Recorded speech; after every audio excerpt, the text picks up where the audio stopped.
6 জন সমন্বয়কারী এই আন্দোলনের তাদেরকে যে তুলে নেওয়া হয়েছে এবং ডিবি অফিসে রাখা হয়েছে তাদের তাদের ইচ্ছা না থাকা সত্ত্বেও বারবার বলা হয়েছে এবং আপনারা শুনেছেন যে সরকার পক্ষে যারা দাঁড়িয়েছেন আদালতে ওরা কয়েকদিন ধরে বলেছেন যে তাদেরকে ওখানে নিরাপত্তার স্বার্থে রাখা হয়েছে। ওরা বের হয়ে ওরাই বিবৃতি দিয়েছে যে না, তাদেরকে নিরাপত্তার স্বার্থে রাখা হয়নি, সেই ধরনের প্রহসনের নিরাপত্তা তারা চায়নি এবং তাদের চলাফেরার উপরে নিয়ন্ত্রণ ছিল, কার সাথে তারা সাক্ষাৎ করতে পারবে তার উপর নিয়ন্ত্রণ ছিল। আলটিমেটলি তাদেরকে যখন যেহেতু মুক্তি দেওয়া হয়েছে, মুক্তি দেওয়ার কথাও বলা হয়েছে, তারা নিজে নিজে যে বের হয়ে আসছে তা না, কেউ তো তাদেরকে মুক্তি দিয়েছে এবং তারা যার তত্ত্বাবধানে ছিল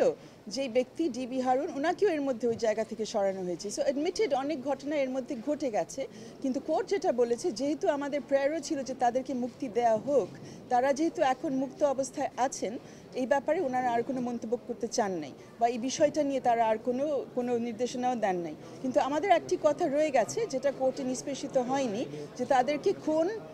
অধিকার বলে, কোন আইনের বলে তাদেরকে এতদিন রাখা হয়েছে। এবং আরেকটি প্রশ্ন যেটা এখনকার এই মুহূর্তের জন্য খুবই জরুরি, যে এরকম করে আর যাদেরকে তুলে নেওয়া হচ্ছে, ডিবি কাস্টডিতে রাখা হচ্ছে, অজান্তে বিভিন্ন জায়গায় রাখা হচ্ছে, তাদের ব্যাপারে আমরা কিভাবে প্রতিকার চাইব এবং এই ব্যাপারে আমাদের যে আবারও আসতে হবে, এই বিষয়টা মনে হয় এখনো খোলা, এটা নিষ্পেষিত হয়নি। আদালতে এই ব্যাপারে কোনো কিছু আজকে বলেন নেই, শুধু বলেছেন মুক্তি পেয়েছেন, এই জন্য আমরা এই বিষয় নিয়ে আর কিছু বলবো না। কিন্তু তার মানে না,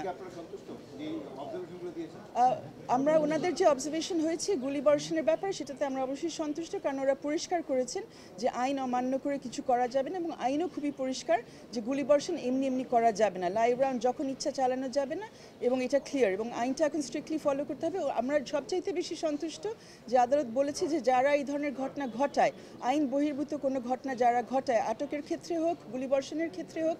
তাদেরকে জবাবদিহিতার মধ্যে আনতেই হবে।